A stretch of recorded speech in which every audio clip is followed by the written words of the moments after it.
8 mai, fête de la bienheureuse Marie-Catherine de Saint-Augustin. Catherine de Lompré est née et baptisée le 3 mai 1632. C'est à Saint-Sauveur-le-Vicomte, en Basse-Normandie, bien sûr en France. Très jeune, elle était déjà en contact avec de nombreux pauvres et aussi des malades. À 12 ans, elle entre au monastère des Augustines. Et puis à 16 ans, elle quitte la France pour le Canada pour répondre à une demande d'aide de la part des premières religieuses hospitalières venues fonder le premier hôpital en Amérique, l'Hôtel-Dieu de Québec, établi en Nouvelle-France depuis 1639. Marie-Catherine de Saint-Augustin consacre alors sa vie au service des autres, manifestant une charité exemplaire. Elle accomplit donc au Canada une mission apostolique de grande importance au service de ce nouveau pays qu'elle a adopté avec beaucoup d'ardeur et d'amour. Elle s'éteint en 1668 à l'âge de 36 ans. Pour avoir offert sa vie pour l'Église et le salut de la Nouvelle-France, Marie-Catherine de Saint-Augustin est considérée comme cofondatrice de l'Église du Canada. Reconnue vénérable par Rome en 1984, le Saint-Père Jean-Paul II l'a proclamée bienheureuse le 23 avril 1989. Et Monseigneur de Laval a déjà dit d'elle qu'elle est un chef-d'œuvre de l'Esprit Saint. Et aussi, les Amérindiens lui ont donné le nom de celle qui rend l'intérieur plus beau.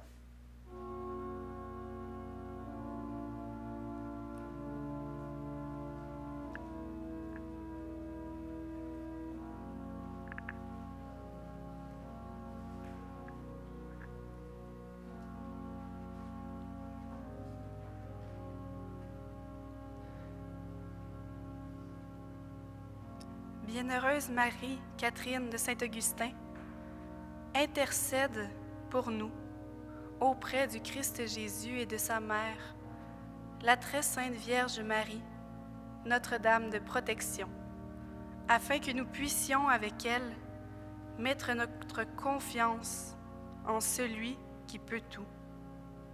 Que ce temps d'épreuve nous rapproche du cœur de Dieu et qu'il nous rapproche de nos frères et sœurs dans le besoin, afin qu'aucune personne ne reste seule, mais que chacun trouve le réconfort et les soins dont elle a besoin. Nous te confions toutes nos demandes pour les personnes malades, afin qu'elles recouvrent la santé, et que tous les hommes et les femmes qui se dévouent auprès d'elles soient soulagés de leur fatigue et leur apportent le réconfort. Amen. Alors, un petit peu d'histoire sur Marie-Catherine de Saint-Augustin. Nous sommes à présent en Normandie, soit en France, plus précisément à Saint-Sauveur-le-Vicomte. C'est là que Catherine de Lompré voit le jour. Nous sommes le 3 mai 1632. Elle est baptisée dans son église paroissiale, dédiée à Saint Jean-Baptiste, futur patron des Canadiens français. Les parents de Catherine ont plusieurs enfants. C'est pourquoi c'est la grand-mère de Catherine qui va se charger de son éducation. À la maison, chez les grands-parents, on mène une vie chrétienne exemplaire. On reçoit les pauvres, des héritiers et les malades. Catherine est élevée au milieu de cette école de charité et reçoit une éducation chrétienne hors du commun. À peine âgée de 3 ans et demi, l'enfant va déjà demander comment elle peut accomplir la volonté du Seigneur. En lui pointant un malade, on lui dit « Tu vois, celui-ci accepte sa condition et l'offre pour sa mère qui est dans le besoin. Ceci, c'est accomplir la volonté du Seigneur. » Elle demande dès son jeune âge à la Sainte Vierge à chaque fois qu'elle veut faire quelque chose. Elle lui demande la permission et croit entendre sa réponse aussi. Dès l'âge de 10 ans, elle signe son acte de donation totale à la Sainte Vierge. Elle-même avait rédigé cet acte. Et peu de temps après, Saint Jean-Eudes, lui-même, faisant une mission à Saint-Sauveur, prédit à Catherine qu'elle serait religieuse. Le 7 octobre 1644, notre jeune héroïne, âgée maintenant de 12 ans, et sa sœur frappent à la porte de l'Hôtel-Dieu de Bayeux dans l'intention de se consacrer totalement à Dieu et à ses œuvres au sein de l'Institut des Sœurs hospitalières de Saint-Augustin. C'est le 24 octobre 1646 qu'elle prend l'habit religieux en même temps que sa grand-mère, devenue veuve et qui est entrée au monastère peu de temps avant. Elle prend le nom de Marie-Catherine de Saint-Augustin. Et c'est alors que commence l'épopée canadienne, parce que c'était le temps des grandes épopées du grand voyage jusqu'en Nouvelle-France. Sœur Marie-Catherine en entend parler et elle nourrit le désir de rejoindre ses devancières là-bas. Le 12 avril 1648, à 16 ans, elle signe son engagement pour le Canada. Le navire nommé le Cardinal, qui porte notre héroïne, fait voile le 31 mai de la même année. La traversée est pénible et longue, comme à l'époque. Elle dure 3 mois. À ce temps-là, la maladie en fait périr plusieurs et elle-même attrape la peste. Elle doit mourir à cette époque. Elle a la peste, mais la Sainte Vierge la guérit. Alors, le navire plutôt, le Cardinal jette l'ancre à Québec le 19 août 1648. Les sœurs Ursulines sont 11 et instruisent les jeunes filles françaises et amérindiennes.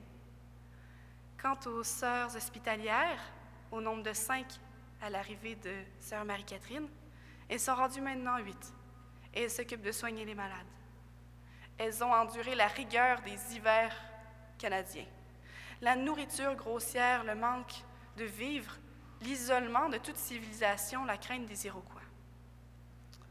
Mais arrivée à Québec, sœur Marie-Catherine ne chôme pas et se met courageusement à l'œuvre. Elle partage les durs travaux de ses devancières et apprend les langues indiennes. Elle manifeste vite de bonnes qualités d'infirmière et fait montre d'un sens pratique remarquable. Elle exerce au sein de la communauté les fonctions d'économe, de maîtresse des novices et même de directrice générale de l'hôpital. La supérieure, mère Saint-Bonaventure, dit ceci à son sujet. « Elle est tellement douce et charitable que tout le monde en est charmé. Nous l'aimons toutes. J'espère que notre Seigneur en fera quelque chose de grand et par-dessus le commun, puisqu'il a doué de si grandes qualités. » La mère se réjouit de posséder en sœur Marie-Catherine un sujet d'une si haute perfection. Elle dit qu'elle lit, écrit et chante à merveille. Le 16 mars 1649, le père Jean de Brébeuf lui-même est martyrisé par les Iroquois. Il a 56 ans. Il ne désirait que de verser son sang pour Jésus-Christ. Sœur Marie-Catherine est guidée dans son ascension vers la sainteté par celui-ci, que Dieu lui-même lui donne comme directeur spirituel. En effet, il lui apparaîtra bien fréquemment. Elle est aussi fort bien dirigée par le père Paul Ragnaud, supérieur de l'Hôtel-Dieu et un des plus grands apôtres de la Nouvelle-France.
Alors, il s'agissait d'une chanson du texte de Saint Ignace, parce que sœur Marie-Catherine de Saint-Augustin avait une grande dévotion à Saint Ignace.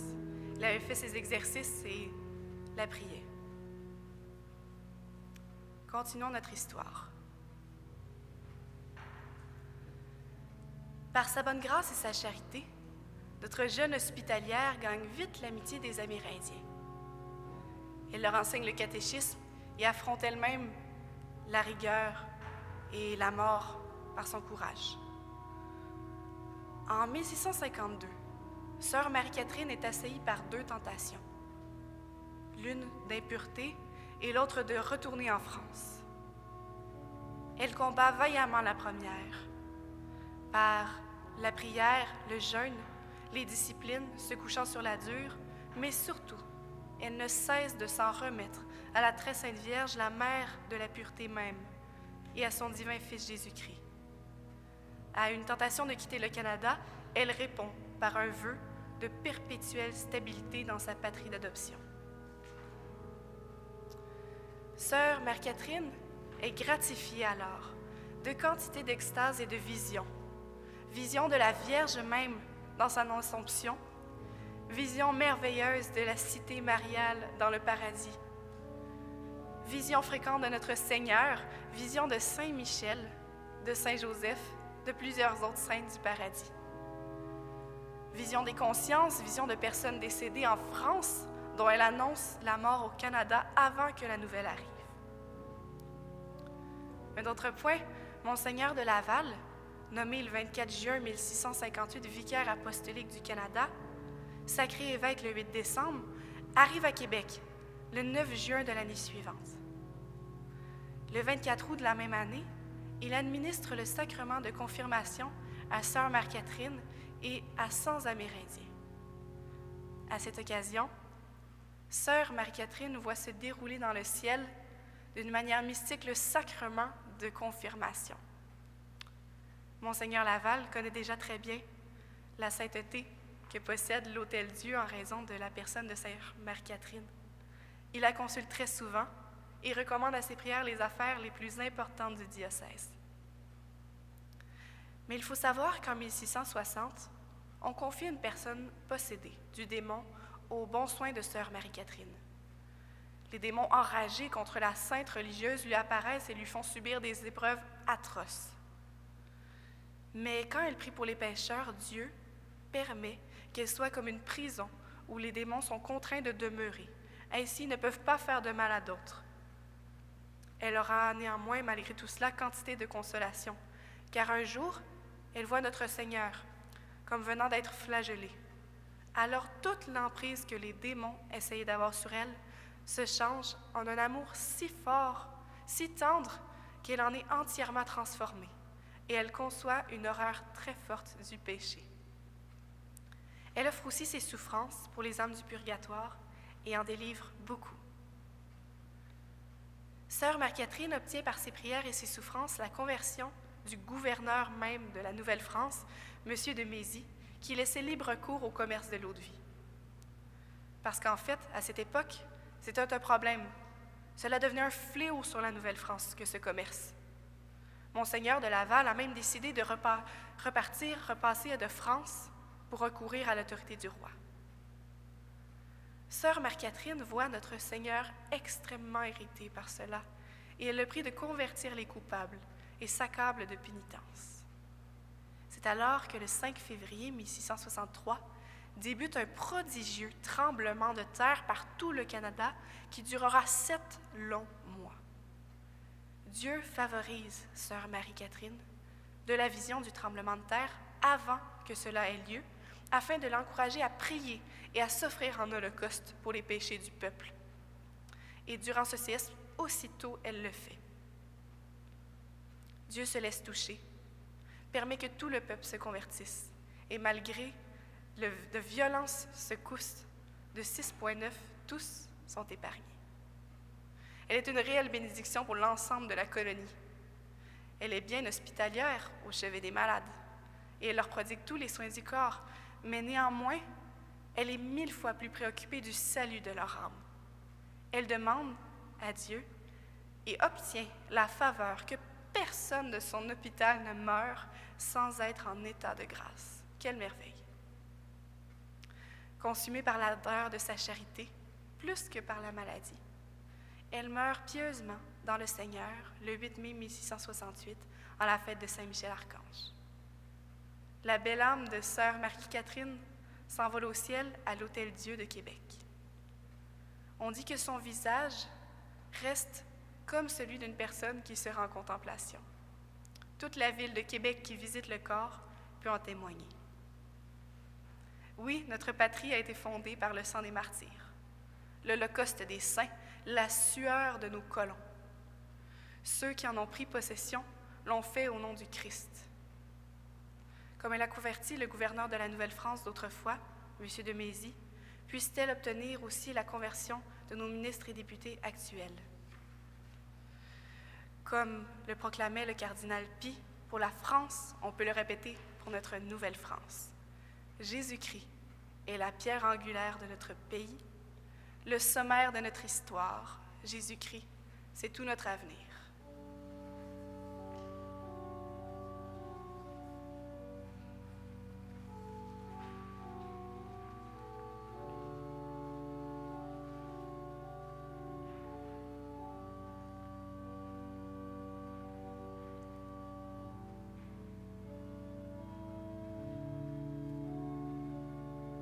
Cette grande bienheureuse avait une dévotion pour Notre-Dame de Protection. En fait, c'est elle qui l'a instaurée ici, au Québec, telle que nous la connaissons aujourd'hui, en emmenant la première statue miraculeuse ici en Nouvelle-France. Voici une prière pour celle que priait Marie-Catherine. Ô Marie, contre le fléau de l'incendie et contre tous les maux de l'âme et du corps, protège-nous. Ô Marie, Mère du Rédempteur, nous aimons t'invoquer sous le vocable de Notre-Dame de Protection, parce que tu nous aimes et nous gardes. Veille sur les hommes et les femmes de ce monde, sur les aînés et les jeunes. Veille sur notre Saint-Père le Pape, les pasteurs et l'Église entière. Qu'avec toi, les chrétiens et les chrétiennes soient plus fermes dans leur foi et plus fidèles à l'Évangile. Qu'ils aient le goût de servir leurs frères et sœurs et que se multiplient les vocations sacerdotales et religieuses. Ô Notre-Dame de Protection, garde nos cœurs, nos esprits et nos corps. Garde nos âmes et donne au monde la paix. La paix de Dieu. Amen.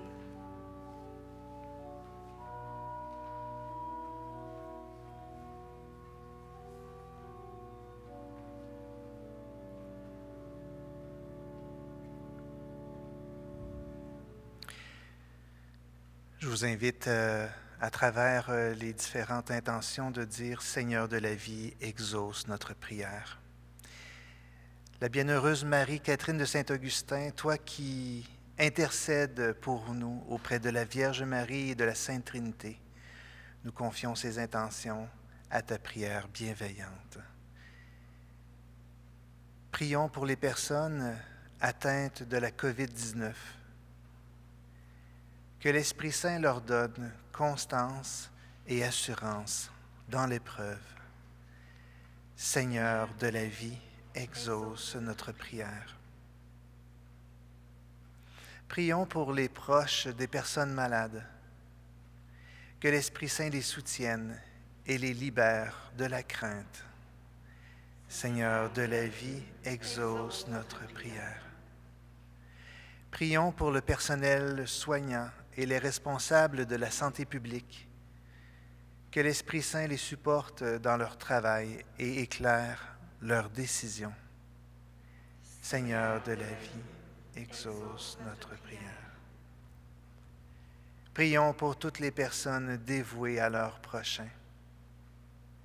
Que l'Esprit Saint leur insuffle vitalité et résistance. Seigneur de la vie, exauce notre prière. Prions pour le peuple de Dieu qui vit ce temps pascal dans le confinement.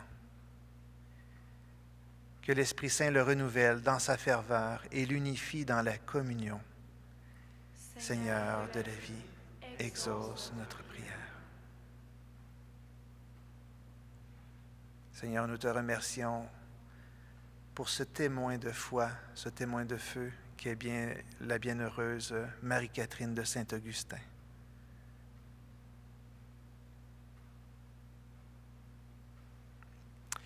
C'est là-dessus que se termine la capsule Histoire de Saints.